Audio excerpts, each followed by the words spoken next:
푸른 사자, 완인이. 이현 장편동화. 두 번째, 검은 땅의 주인.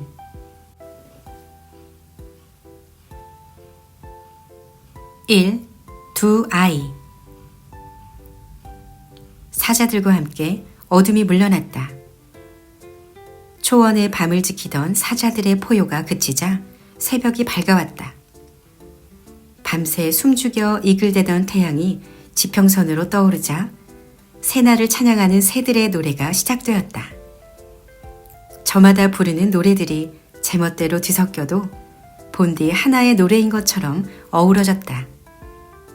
하지만 언제나 경망스러운 소리가 한두 마디 섞여 들리게 마련이었다. 사냥은 끝났다. 사냥은 끝났다. 어떤 새들은 다시 밤이 돌아온다는 것을 자꾸 잊었다. 아침을 맞은 기쁨에 지나치게 들뜬 까닭인지도 모른다. 새들이란 어리석게 마련이라고 말하는 동물들도 있지만 모든 새가 그런 건 아니다. 회색관 두루미처럼 지혜로운 새들은 결코 이유 없이 소란을 피우지 않는다. 조급한 새소리에 홀려서 겁없이 물가로 달려가다 밝은 하늘 아래 험한 일을 당하는 동물들도 있었다. 초원 저편에서 누군가의 비명이 짧게 울리고는 곧 사라졌다. 초원은 아침을 맞이하는 새들의 노래로 가득했다. 세라는 눈을 떴다. 누운 채 꿈틀꿈틀 몸을 움직여 침당 밖으로 어깨를 내밀었다. 새벽에는 조금 쌀쌀했는데 코끝에 감도는 공기가 따뜻해졌다. 바로 곁에서 엄마의 고른 숨소리가 들렸다. 자다가 어수선한 분위기에 얼핏 깼던 기억이 났다.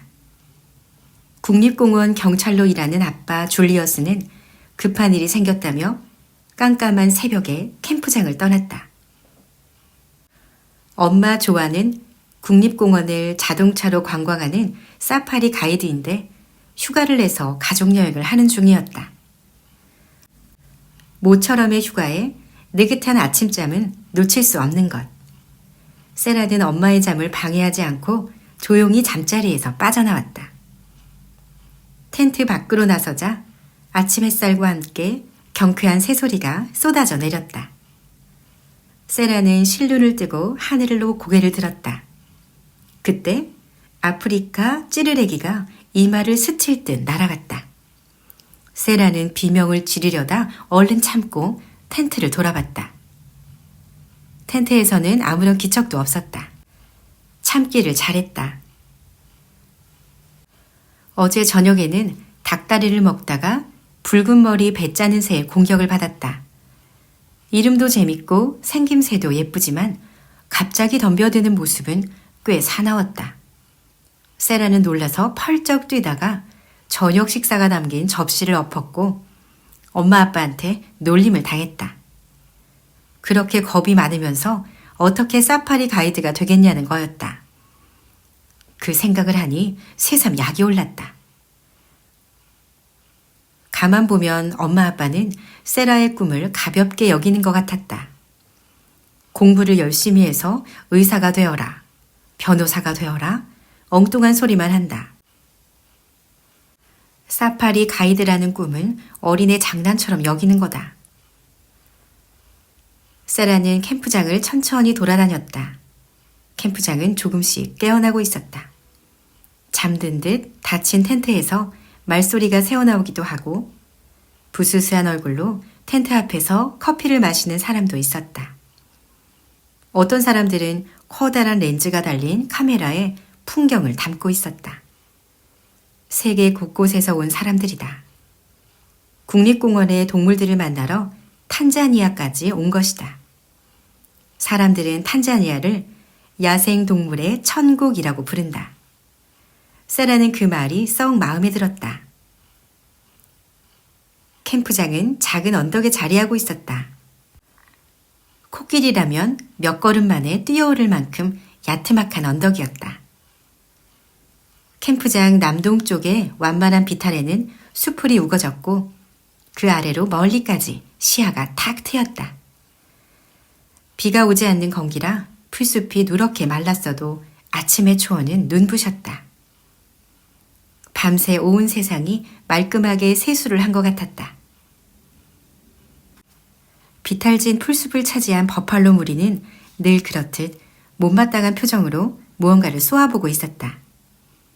시간이 멈춘 듯 어제와 다름없는 모습이었다. 톰슨 가젤 무리도 있었다.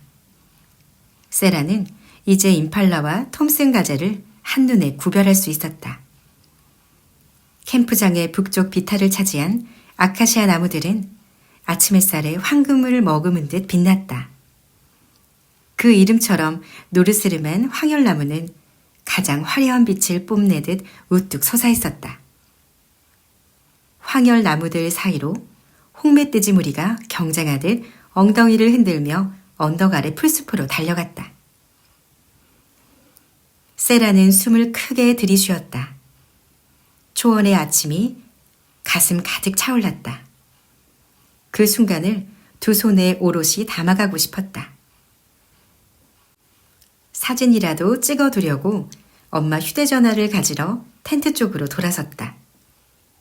그때 부스럭 마른 풀을 딛는 발소리가 났다. 세라는 무심코 눈을 돌리다 깜짝 놀라서 되돌아섰다. 처음에는 잘못 본 줄 알았다. 비스듬히 자란 나무 아래에 작은 임팔라들이 있었다. 아니, 임팔라는 아니었다. 모습도 조금 달랐고 훨씬 작았다. 치와와만 했다. 틱틱? 세라는 그 이름을 기억해냈다. 국립공원으로 체험학습을 봤을 때 관광정보센터에서 동영상을 봤는데 거기에 틱틱이 나왔다. 그때도 귀엽다고 생각했지만 실제로 보니 귀엽다는 말로는 한참 부족했다. 초원의 요정 같았다. 두 마리의 틱틱이 눈을 동그랗게 뜨고 세라를 빤히 보았다. 폴짝. 틱틱들은 비눗방울처럼 가볍게 몸을 돌려 뛰어갔다.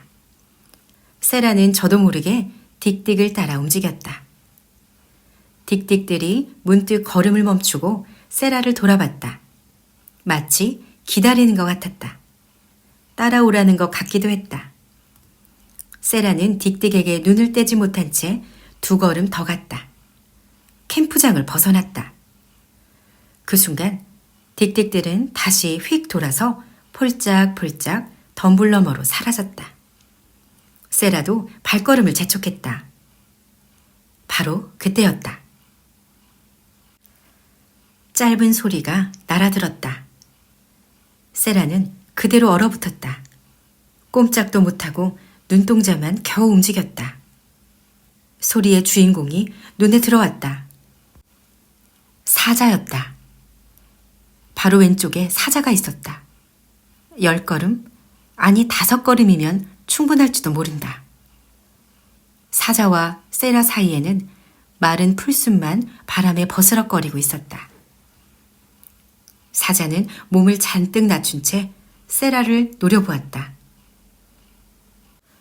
고개를 앞으로 바싹 내민 자세가 화살을 매긴 활처럼 팽팽했다. 그대로 바람을 가르며 솟구칠 것 같았다. 그런데 언덕 저편에서 하이에나 소리가 언뜻 들려왔다. 사자가 어깨를 움찔했다. 동시에 세라도 발꿈치를 달싹했다. 긴장이 조금 느슨해졌다. 사자도 세라도 서로에게 눈길을 박아둔 채로 작게 숨을 토했다.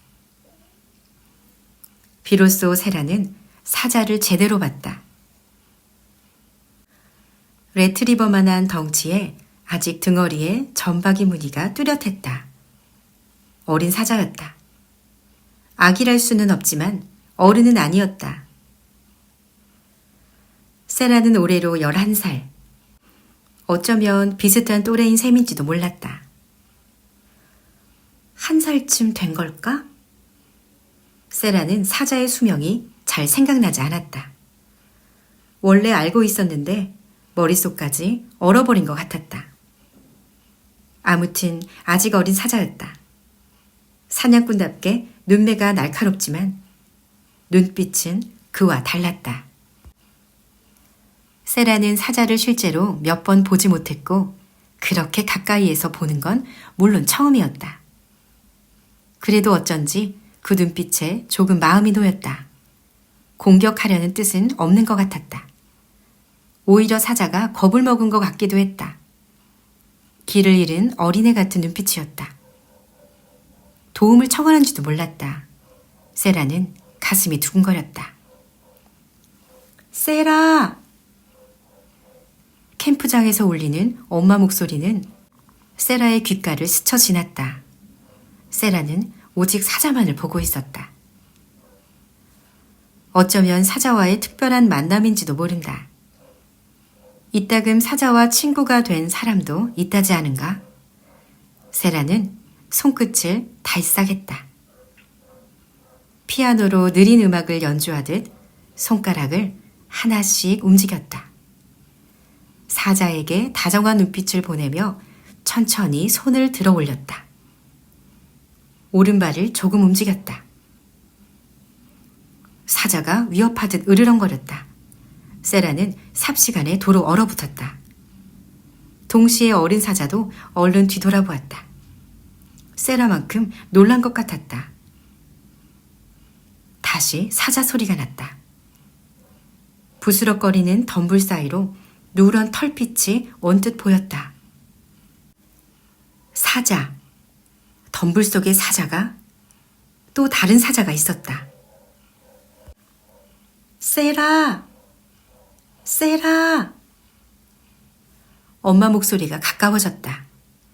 다급한 발소리들이 함께 달려오고 있었다. 세라는 그제야 엄마 소리를 들었다. 엄마! 사자야! 세라는 엄마에게 알려주려 했지만 몸이 말을 듣지 않았다. 가까스로 눈동자만 움직여 엄마를 그리고 캠프장 경비원들을 봤다. 세라가 엎져져서 놀란 까닭인지 총을 꺼내든 경비원도 있었다. 세라! 엄마가 세라를 답싹 안았다. 세라의 온몸에서 힘이 쭉 빠져나갔다. 세라는 그대로 엄마 품으로 쓰러지며 풀숲을 돌아봤다. 아무도 없었다. 덤불은 그저 한가로운 바람에 흔들리고 있었다. 아기 사자가 서 있던 자리도 텅 비어 있었다. 이 암사자 마이샤. 이것 좀 놔. 어린 사자가 내 다리를 버둥거리며 몸부림쳤다. 와니니는 그만 입에 문 사자를 놓쳤다. 사실 제대로 물어온 것도 아니었다. 어린 암사자라고는 해도 한 살은 다 되어 보였다. 그런데 억지로 물어서 질질 끌다시피 데려온 거였다. 아니, 구해온 거였다. 야, 넌 은혜도 모르냐? 말라이카가 결국 화를 냈다. 와니니가 하려던 말이었다. 문득 예전 생각이 났다. 처음 듣는 총소리에 얼빠진 와니니를 구해준 뒤 아산테 아저씨도 그렇게 투덜거렸는데. 무슨 은혜? 덩치 큰 사자가 으르렁거리는데도 어린 사자는 눈을 말똥말똥 뜨고 있었다. 은혜라는 말 자체를 모른다는 태도였다. 말라이카의 화를 돋우기에 딱 좋았다. 인간이 너에게 접근하고 있었잖아. 그래서 우리 와니니가 구해줬고. 그렇게 설명을 해줘도 어린 사자는 고마워하는 기색이 조금도 없었다. 아, 그거? 난 또 그게 뭘 구해준 거야? 인간이 뭘 어쩔 거라고. 게다가 그건 어린애였어. 어린애라고? 와니니는 조금 놀랐다. 어린 인간도 있다는 생각은 못했다. 멀리서 차에 탄 인간을 이따금 봤을 뿐 와니니는 인간에 대해 잘 몰랐다. 그러고 보니 아까 본 인간은 어딘가 어린 동물 같은 데가 있었다. 그렇대도 인간은 인간일 뿐. 잠보도 완인이와 생각이 같았다. 어린애든 아니든 인간은 멀리하는 게 좋아. 할아버지 사자처럼 점잖은 투였다. 잠보는 요즘 자꾸 어른스럽게 굴었다. 풍성한 갈기 덕분에 얼핏 보면 어른 숫사자 같았다. 포효 소리도 유난히 컸다. 나중에 초원에서 가장 갈기가 멋진 사자가 될 거라고 말라이카가 추켜 세우면 잠보는 그저 아빠를 닮았을 뿐이라고 겸손하게 대답했다. 그러면서도 슬며시 바람이 불어오는 쪽으로 고개를 돌려 갈기를 더욱 풍성하게 부풀렸지만 어린 사자는 낯선 사자의 풍성한 갈기 앞에서도 기죽지 않았다. 궁금한 눈으로 잠보를 돌아보며 물었다. 왜? 아우, 이걸 그냥. 말라이카가 아빠를 확 치켜들었다. 하루도 빠짐없이 나무에 대고 발톱을 갈아두었다. 숫사자 못지않게 커다란 앞발이 어린 사자의 눈동자에 그림자를 드리웠다. 그래도 어린 사자는 눈길조차 피하지 않았다. 자칫하다가는 시끄러워지게 생겼다. 낯선 땅, 그것도 인간들과 가까운 땅이었다. 하이에나 걱정도 하지 않을 수 없었다. 와니니는 얼른 말라이카와 어린 사자 사이로 끼어들었다. 우린 이만 갈게. 하지만 막상 가려니 혼자 있는 어린 사자가 마음에 걸렸다. 와니니는 어린 사자에게 물었다. 너 혼자니? 아니. 어린 사자는 얼른 고개부터 저어놓고 우물쭈물 말을 이었다. 나는, 그러니까 내 말은 원래는 혼자가 아니라는 거야. 지금 잠깐, 정말 잠깐 나 혼자 있는 거라고. 금방 엄마들을 만날 거야. 엄마들한테 가던 중이거든. 정말이야. 난 혼자가 아니야. 와니니는 어쩐지 믿기지 않았다. 그렇다고 꼬치꼬치 따져 물을 수도 없었다. 낯선 사자들의 관심은 오히려 어린 사자를 부담스럽게 할 수도 있다. 정말로 어린 사자의 엄마들이 나타났다가는 괜한 오해를 살 수도 있고. 난 완인이야. 넌 누구니? 난 마이샤. 암사자 마이샤야. 그래, 마이샤. 어서 엄마들한테 가봐. 조심해. 완인이 무리는 자리를 떴다. 잠보가 앞장서고 말라이카가 가운데, 와니니는 맨 뒤에 갔다. 하지만 와니니는 아무래도 어린 사자가 마음에 걸렸다. 저도 모르게 뒤에서 들려오는 소리에 귀를 세우게 되었다. 인간들의 자동차가 비탈을 내려가는 소리, 버팔로가 기분 좋게 콧김을 뿜어내는 소리, 개코 원숭이들이 목청 높여 말싸움하는 소리, 그리고 하이에나야! 와니니는 걸음을 멈추며 꼬리를 발딱 세웠다.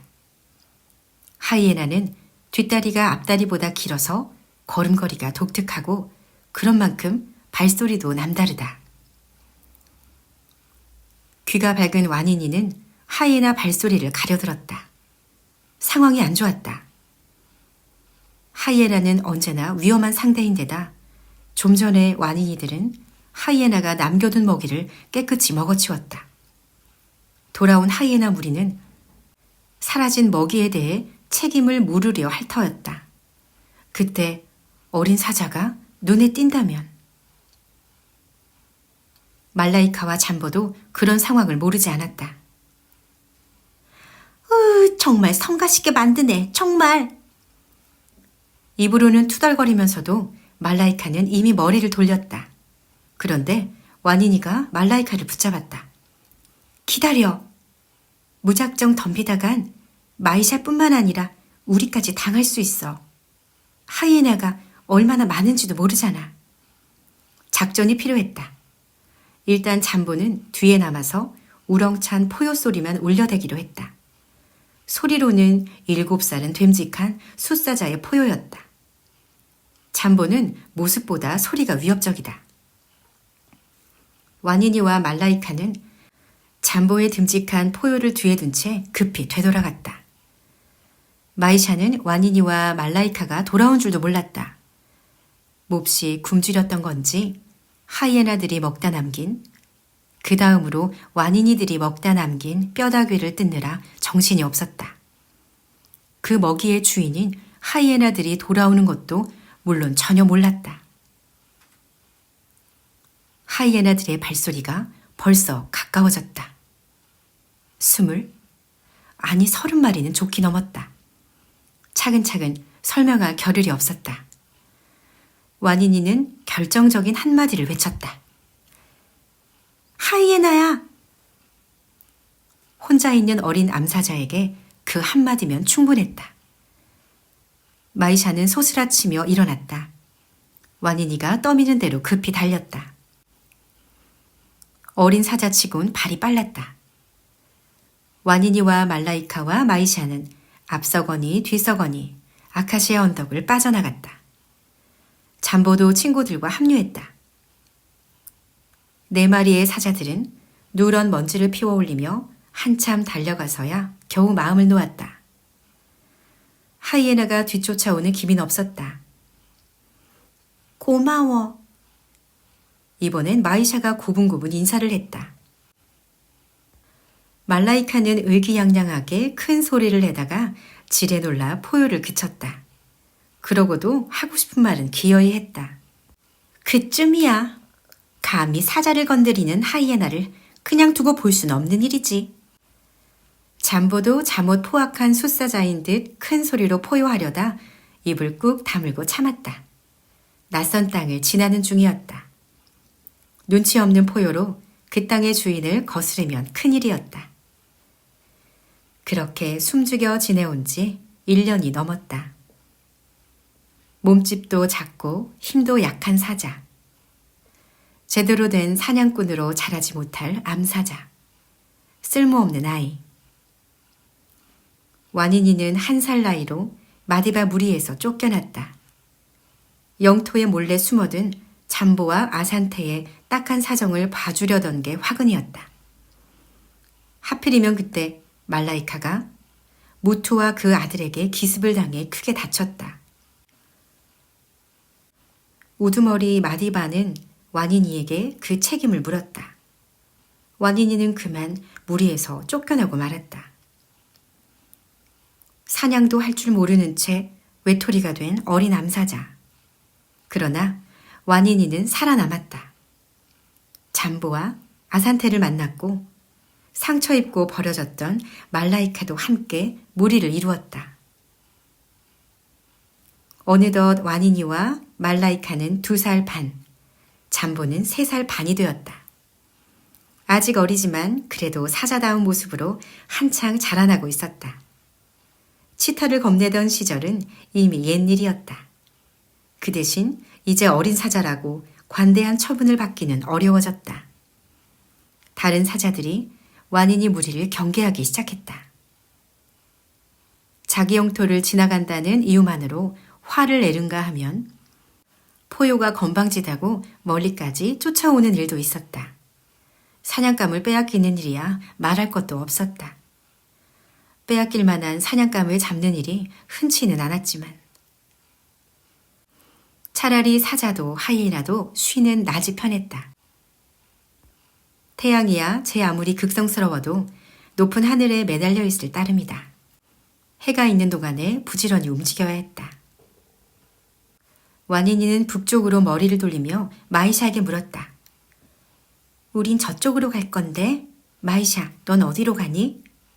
그러자 마이샤가 반갑게 꼬리를 쳤다. 나도. 우리 엄마들도 그쪽에 있어. 엄마들? 말라이카와 잠보가 꼬리를 빳빳이 세웠다. 와니니는 긴장한 티를 내지 않으려 애쓰며 물었다. 그럼 거기가 너희 무리의 영토야? 엄마들, 2마리 이상의 어른 암사자가 지키는 땅이라면 피하는 게 나았다. 다행히 마이샤가 고개를 저었다. 아니야, 우린 먼 데서 왔어. 벌써 3달 전에 우리 영토를 떠났어. 와니니들은 누가 먼저랄 것도 없이 안도의 한숨을 쉬었다. 영토를 떠났다? 그건 마이샤와 엄마들도 와니니들과 비슷한 처지라는 뜻이었다. 경계심이 단숨에 사라졌다. 오래 알고 지낸 사자처럼 가까운 기분마저 들었다. 궁금하기도 했다. 어쩌다 너희 영토를 떠나게 됐어? 낯선 숫사자들이 쳐들어왔어? 너희 아빠들도 당한 거야? 무슨 잘못을 저질렀어? 쫓겨난 거야? 와니니들이 앞다투어 묻자 마이샤는 그저 어리둥절한 모양이었다. 떠돌이가 떠돌이를 반기는 마음을 아직 모르나 보다. 어차피 간단히 대답할 수 있는 얘기도 아닐 터였다. 그새 하늘은 훤히 밝아졌다. 아무리 밤이 걱정이라고 해도 건기에 한낮에 돌아다니기는 어렵다. 해가 더 높아지기 전에 서둘러 움직여야 했다. 일단 움직이자. 가면서 얘기해. 와니니가 말했다. 모두들 와니니가 이끄는 대로 따라 나섰다.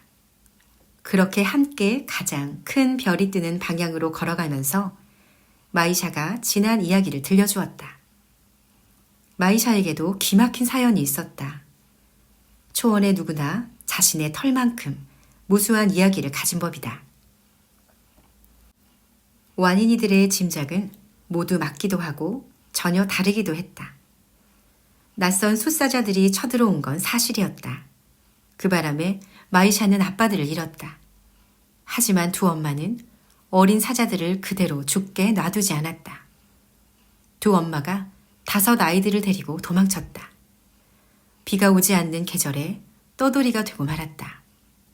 그렇게 물을 찾아다니다 사냥감을 따라가다 어린 사자들을 잃었다. 배고픔에 눈이 멀어 무턱대고 타조에게 덤벼들었다가 뒷발질에 크게 다쳐 목숨을 잃은 어린 사자도 있었다. 결국 마이샤 혼자만 살아남았다. 그날도 엄마들은 사냥을 시작했어. 처음 보는 사냥감이었다. 버팔로보다 작고 누보단 크고 살집이 좋았다. 겁은 많고 발은 느렸다. 하얀 바탕에 얼룩덜룩한 무늬도 음매하고 우는 소리도 어쩐지 만만해 보였다. 굶주리고 지쳤다곤 해도 암사자 둘이 나서면 충분히 잡을만 했다. 마이샤도 엄마들을 따라갔다. 굳이 열심히 뛰진 않았다. 늘 그렇듯 저 앞에서 엄마들이 기다리고 있을 줄 알았다. 그런데 가도 엄마들이 보이지 않았다. 마이샤는 엄마들의 냄새를 따라 계속 움직였다. 그렇게 아카시아 언덕까지 오게 된 거였다. 길이 엇갈렸나? 잠보가 말했다. 마이샤가 자주 하는 생각이었다. 그런데 말라이카가 가장 듣기 싫은 소리를 꺼냈다. 엄마들이 너무 힘들어. 와니니가 소리 죽여 으르렁거리듯 이를 드러내 보였다. 말라이카는 바로 말을 고쳤다. 엄마들이 너무 힘들어서 죽을 지경이라도 끝까지 너를 지켜주겠지. 뭔가 사정이 있을 거야. 다행히 마이샤는 말라이카의 좋은 말만 받아들였다. 나도 알아. 엄마들도 나를 찾고 있겠지. 나도 엄마들 냄새를 열심히 따라가고 있고 곧 엄마들을 만나게 될 거야. 와니니는 좀 이상하다는 생각이 들었다. 엄마들과 헤어진 지 이틀이 되었다는데 늘 지내온 곳도 아니고 처음 온 곳이라는데 냄새가 남아있다니. 하지만 그런 말을 입 밖으로 꺼내진 않았다. 물도 먹이도 무리도 힘도 초원에서는 그 무엇도 마음먹은 대로 되지 않는다. 초원의 동물들이 마음먹은 대로 가질 수 있는 것은 오직 하나, 희망이다. 와니니는 누구보다 그 사실을 잘 알았다. 마이샤는 어려도 씩씩한 사자 같았다. 아카시아 언덕에서 무사히 빠져나와 와니니 무리와 같이 가게 된 것도 다행이었다. 와니니는 으쓱한 기분이 들었다. 어쩌다 그렇게 된 일이지만 와니니 무리가 어린 외톨이 사자를 지켜준 셈이었다. 와니니들을 대하는 마이샤의 태도도 달라졌다. 언니 오빠들은 왜 저쪽으로 가는 거야? 무언가 멋진 대답이 나올 거라 기대하는 눈빛이었다. 와니니들은 답을 미루듯 서로를 봤다. 마이샤는 궁금하게 많은 듯 이어서 또 물었다.